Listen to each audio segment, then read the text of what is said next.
In the other footprints video, we looked at the positive side of footprints, how to find sites that will further our goals. Well, in this one, we're going to look at the dark side of footprints. And just a reminder, footprints can either be positive or negative. A footprint is an imprint that you or your website leaves that can be traced by Google or any other search engine or by your competitors.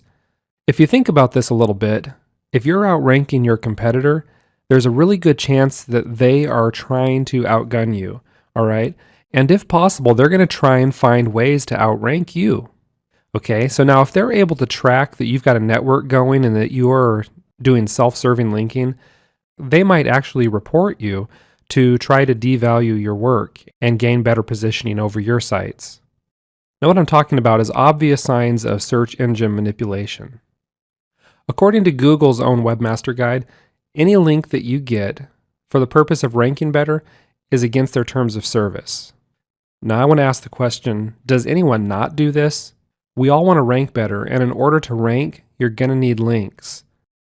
The question of content is king always comes up, and I think we can all agree that content is great, but only if people can find it. If you can't be found, natural links probably aren't going to be created.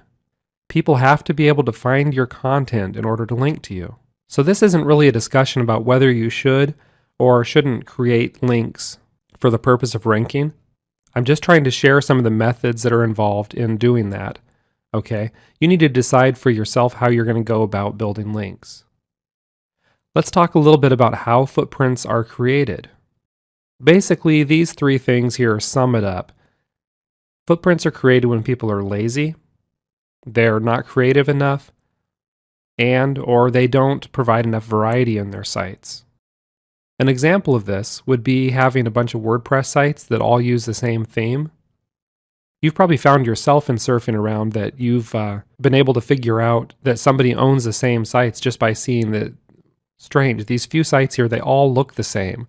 Okay, the chances of two different people coming up with sites that look so much alike, it's fairly low. But themes are an obvious tip-off there. Some people use the same link in all their footers, dead giveaway.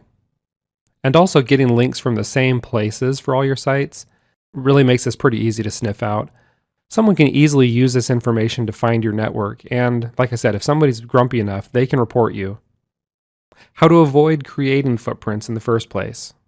An obvious one, you want to use different themes. Okay, don't make all of your sites cookie cutter. Mix it up some. I know we all want to take the path of least resistance, and when you get a little groove going on and you're finding it easy to build sites quickly with a certain theme, that's great. Just don't do too much of it, okay? Again, don't use the same link in the footer. Mix up your link sources. It's tempting to always have the same go-to sources and linking those up to all your sites, but if you're going to build something that lasts, you'll need to work harder and keep finding new sources of links, or have such a wide variety available to you that you're not using the same ones over and over. Something else to watch out for, if you're using scripts, take out what isn't needed. A lot of scripts will leave a powered by line somewhere on your page or in the code. If you know just a little bit about coding, it's pretty easy to go in and take out these extraneous bits of information. All they do is just leave behind one more thing that'll help somebody find your related sites. You'll also want to add good content to your sites, because thin affiliate sites are easier to detect. If you're selling links, and again, this isn't a question of whether you should or shouldn't, but if you are, you want to do it on sites you don't care about, okay? It's good extra money on the side for some people, but if you end up losing one of your good sites because of it, it's not worth it. Eventually, you're going to have a few throwaway sites. Go ahead and sell links on those sites. And another thing on sites that are selling links, it's just a dead giveaway, is if you have text that says sponsored by or advertisers, a block where you've got your paid links. This is just a huge red flag, okay? Just don't do that. The bottom line here is you want to be creative on your sites. Avoid the same look, avoid using the same themes all the time. You want to vary the tools that you use, even down to things like varying the plugins on your blogs. You want to make sure you vary your link sources and avoid interlinking your sites. Another thing that almost goes without saying, but I'm going to go ahead and mention it real quick, is you might want to consider using privacy protection on your domains.